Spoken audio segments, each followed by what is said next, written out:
How to add another Gmail account in iPhone. Hello guys, this is Atticus and welcome back to another tutorial video. In today's video, I'll teach you guys how you can add another Gmail account in your iPhone. Now before we begin, if you guys are new to our channel, head down below and hit the subscribe button so you don't miss out on our future videos. So let us begin. First, open up your Gmail. So after you're on your Gmail, make sure that you're logged into your account first. Now, to add another account, all you need to do is tap on the icon on the top right. Now, it's your profile's icon. Tap on it. And after you tap on it, you will see Add Another Account option on the bottom. So tap on Add Another Account.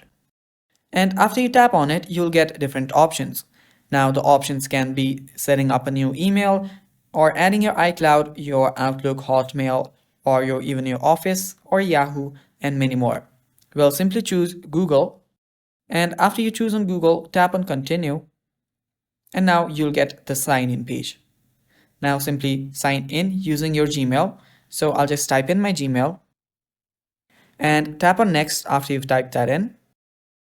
After you tap on next, you will simply need to type in your password. So type in your password and tap on next. After you've done that, it will take some time, but now you have just added another Gmail account in your iPhone. And that is basically how you do it, guys, and that is all for the video. Thanks for watching. Stay tuned for more, and